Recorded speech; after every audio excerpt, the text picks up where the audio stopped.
नमस्कार, मैं अनिल शर्मा आपका एक बार फिर से स्वागत करता हूं। आज एक नए चैप्टर में आपके अपने channel commerce by Pathak sir में। तो आज शुरू करेंगे issue of debenture. Company book में टोटल 3 चैप्टर्स हैं, issue of share, issue of debenture and redemption of debenture. Redemption of debenture is a whole deleted by the CBS, सारा का सारा काट दिया है। बस इंट्रोडक्शन है, वो इंट्रोडक्शन के लिए मैं आपको बता दूंगा कि क्या है, उसमें एक वीडियो बना देंगे, कोई इश्यू नहीं। तो अब दूसरा पार्ट इश्यू ऑफ डिबेंचर है, ये भी आपका 6 से 7 मार्क्स का मिलने वाला है, तो आपने बड़े ध्यान से इसे भी करना है। कुछ पार्ट इसका ऐसा है जो इश्यू ऑफ शेयर से बिल्कुल मैच होगा, ठीक है, वो पार्ट आपके लिए आसान है। कुछ चीजें नई हैं जो आपने सीखनी है, तो आसान रहने वाला है, ऐसा नहीं है मुश्किल रहेगा, बहुत आसान है। बस जरूरत है तो आपकी कमिटमेंट की, जरूरत है तो आपके ध्यान की, जरूरत है तो आपकी रेगुलरिटी की, और कुछ भी नहीं। तो ये स्टार्ट करते हैं। डिबेंचर, डिबेंचर क्या है?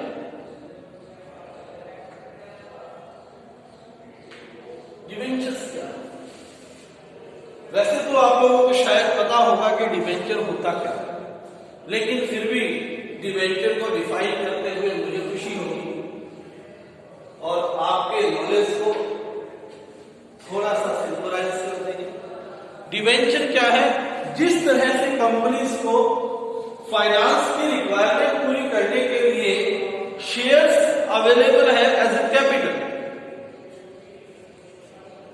शेयर क्या है? सर्टिफिकेट जिसके द्वारा कोई व्यक्ति आपकी कंपनी में कैपिटल लगा सकता है और उसे टाइम मिलता है ओनरशिप।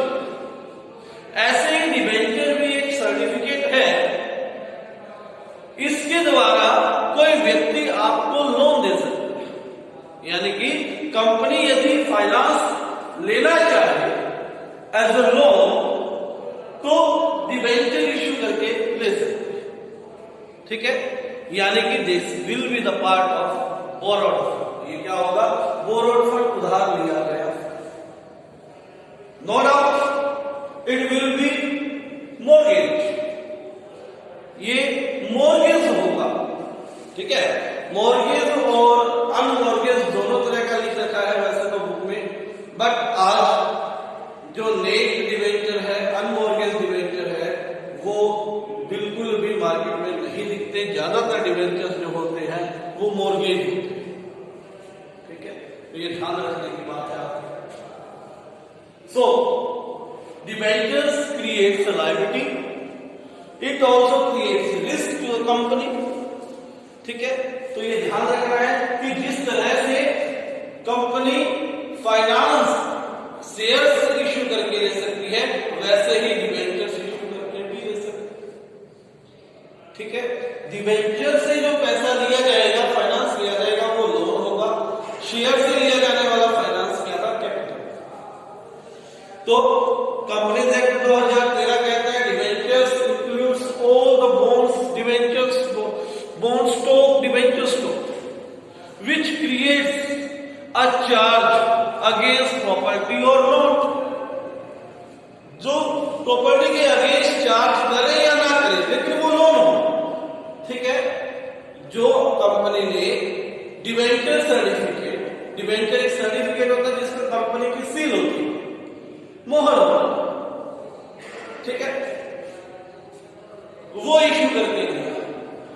इनका टाइम होता है, कितने टाइम के लिए उन्होंने पैसे दिए हैं वो टाइम पहले से निश्चित है। उतने टाइम के बाद कंपनी को वो डिबेंचर्स के पैसे लौटाने होंगे, रीपेमेंट करनी होगी, रिडम्पशन करना होगा विद इंटरेस्ट। हर 6 महीने बाद इंटरेस्ट पे करना, ये कंपनी की लायबिलिटी, ठीक है। तो डिबेंचर क्या होता है आप लगभग समझ गए होंगे कि डिबेंचर क्या करता है। मेन बात ये याद रखिए, डिबेंचर क्रिएट करती है लायबिलिटी, ठीक है। डिबेंचर्स कोई भी हो, उसके आगे लिखा होगा 6%, 7%, 8.5%, 9%, 11%, जैसे प्रेफरेंस में लिखा होगा। अब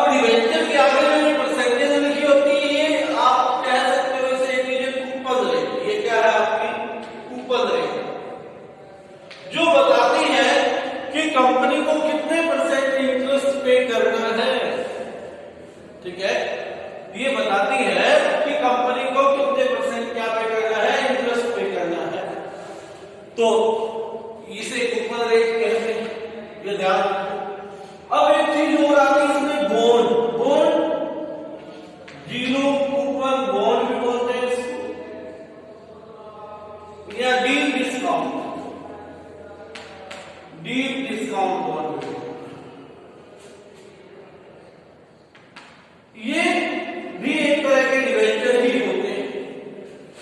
जैसे कि यहां पर इस नाम से आपको पता लग जाएगा जीरो कूपन बॉन्ड, यानी कि इसकी कूपन रेट जीरो, कंपनी को इंटरेस्ट पे करने की जरूरत नहीं है डिबेंचर्स पे। तो आपका क्वेश्चन होगा, सर यदि कंपनी डिबेंचर्स पे इंटरेस्ट पे नहीं करेगी तो why should anybody will provide loan to the company, company को लोन क्यों देगा कोई? तो इंटरेस्ट पे करती है लेकिन फिक्स रेट से नहीं करती। कैसे करती है बताता हूं। मान लीजिए कोई कंपनी 100 रुपए का डिबेंचर, यानी कि बॉन्ड, कौन सा bond? Zero coupon bond issue करती है, वो डीप डिस्काउंट पर करेगा। इस नाम से पता लगता है, यानी कि उसको मान लीजिए 70 रुपए पर किया। अब कंपनी आपको 100 रुपए का डिबेंचर 70 रुपए में दे रही है,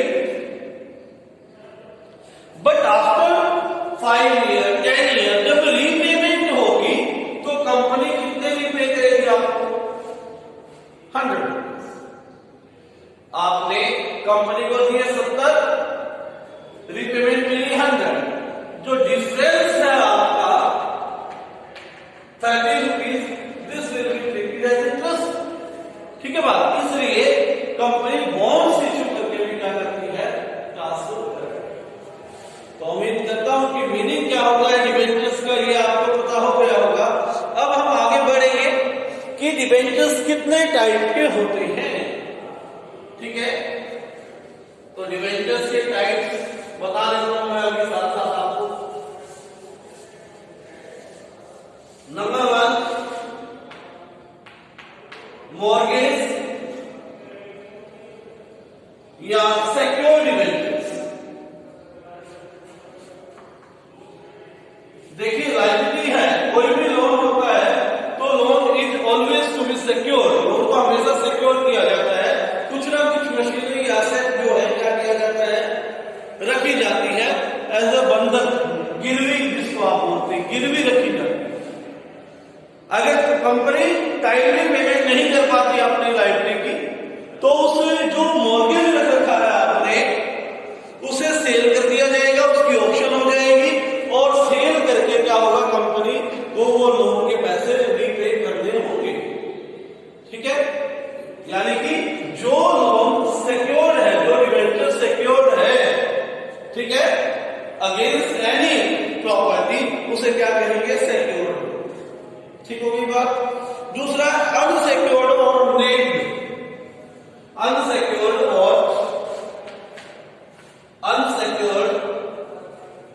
और नेम्ड। आपको पता लग गया होगा नाम से ही, ये ऐसे डिबेंचर्स हैं जो अनसिक्योर्ड है। ठीक है, जिन पर कोई भी एसेट, कोई भी प्रॉपर्टी मॉर्गेज नहीं रखी जाती। ठीक है, इस तरह के डिबेंचर्स आजकल प्रचलन में नहीं है, ज्यादातर डिबेंचर्स मॉर्गेज ही होते हैं। ठीक है, ये बहुत कॉमन नहीं रहे, अब पहले हुआ करते। तीसरा है registered debentures. Third is registered debentures. Registered debentures कौन से होते हैं? एक रजिस्टर होता है जिसका नाम होता है रजिस्टर ऑफ डिबेंचर्स। ठीक है, रजिस्टर ऑफ डिबेंचर होल्डर्स। उसमें क्या लिखा जाएगा? जो डिबेंचर किस व्यक्ति के नाम इश्यू है उसका नाम लिखा है। इस तरह के डिबेंचर्स जो है नॉन ट्रांसफरेबल होते हैं, उसे आप ट्रांसफर नहीं कर सकते, उसे आप दूसरे को इश्यू नहीं कर सकते, उसे आप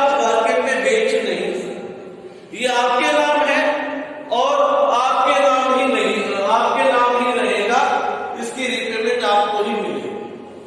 ठीक है बात। फोर्थ है बियरर डिबेंचर्स।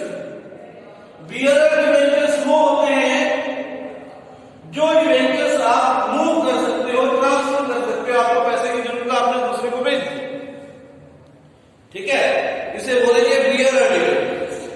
उसके बाद है रिडीमेबल डिबेंचर्स। जो डिबेंचर्स एक फिक्स पीरियड के बाद रिडीम करने होते हैं। रिडीम करने होते हैं का मतलब क्या है कि एक फिक्स पीरियड के बाद इनके रुपए वापस करने होते हैं, रीपेमेंट करने होते हैं। वो डिबेंचर्स होंगे आपके कौन से? Redeemable debentures. उसके बाद 6 नॉन रिडीमेबल या इरिडीमेबल। ये वो डिबेंचर्स है जो कंपनी जब बंद होगी, कंपनी को जब वाइंड अप किया जाएगा, कंपनी को जब लिक्विडेट किया जाएगा, वाइंड अप भी बोलते हैं, लिक्विडेट भी बोलते हैं, उस समय डिबेंचर्स की पेमेंट होगी, तब तक इन डिबेंचर्स की पेमेंट नहीं होगी। ऐसे डिबेंचर्स को क्या बोलेंगे? इरिडीमेबल या नॉन रिडीमेबल डिबेंचर्स। 7th है कन्वर्टेबल डिबेंचर्स। कन्वर्टेबल डिबेंचर्स कौन से होते हैं? Convertible debentures are those debentures. Convertible वो डिबेंचर्स होते हैं जिन्हें एक फिक्स पीरियड के बाद डिबेंचर होल्डर के ऑप्शन पर शेयर्स में कन्वर्ट कर सकते।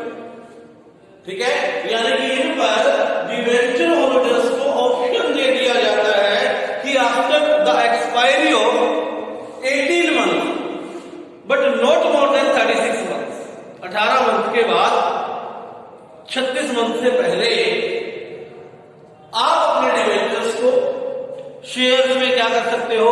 कन्वर्ट कर सकते हो। ठीक है, ऐसा ऑप्शन कंपनी द्वारा डिबेंचर होल्डर्स को दिया गया। ठीक हो गई बात? क्लियर? अब थोड़ा सा हम बात करेंगे कि शेयर और डिबेंचर्स के बीच में डिफरेंस क्या है। इसी वीडियो में हम बात करने वाले हैं what is the difference between shares and debentures. Theory का लगभग ये वीडियो है आपका। डिफरेंशिएट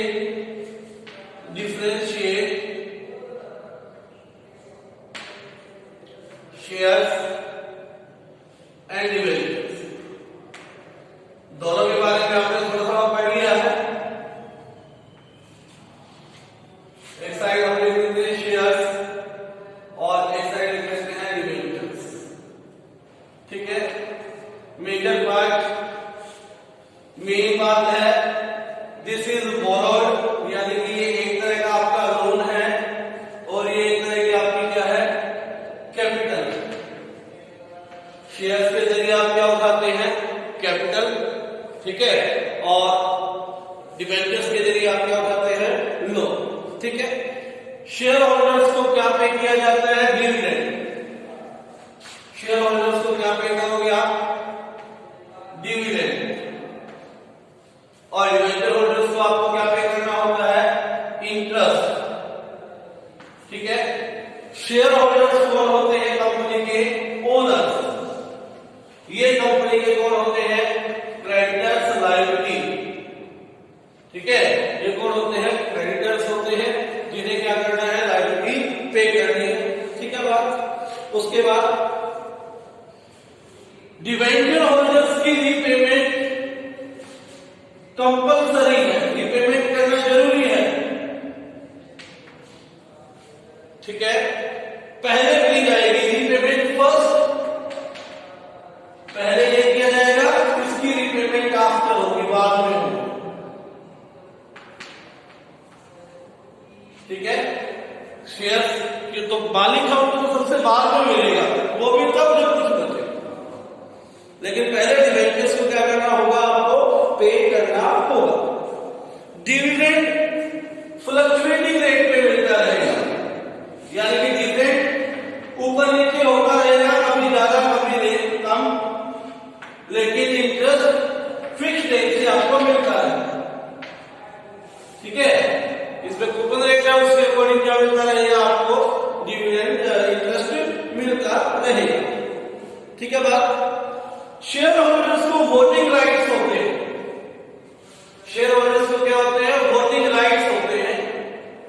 डिबेंचर होल्डर को वोटिंग राइट्स नहीं होते, इनके पास नो वोटिंग राइट्स, कोई वोटिंग राइट नहीं होता। शेयर्स को डिस्काउंट पर इश्यू नहीं किया जा सकता। डिस्काउंट पर इश्यू ऑफ शेयर्स बैन किया गया है section 53 of the companies act. किसी भी शेयर को डिस्काउंट पर इश्यू करना बैन है, तो उसका मतलब बैन है। बट इसको डिस्काउंट पर इश्यू करने से रिलेटेड कोई बैन नहीं है। डिस्काउंट ऑन डिबेंचर्स क्या है, अलाउड है, आप डिस्काउंट पर कर सकते हो। जैसा कि मैंने बताया था, डीप डिस्काउंट अमाउंट जो है, ठीक है बात, उसे आप कर सकते हो। डिबेंचर्स ज्यादातर आपका सिक्योर्ड होंगे। डिबेंचर्स क्या होंगे, ज्यादातर आपके सिक्योर्ड होंगे, but the share holders are always unsecured. Share holders आपके क्या होंगे, हमेशा अनसिक्योर्ड होंगे, किसी भी तरह के इस पे मॉर्गेज नहीं रखेंगे। तो ये कुछ पॉइंट्स थे जो मैंने डिफरेंस के यहाँ पर डिस्कस किए। तो आज के लिए इस वीडियो में इतना ही। डिबेंचर की आपकी थ्योरी थी। नेक्स्ट वीडियो प्रैक्टिकल वीडियो रहने वाली है। So be ready for the practical and revise your theory.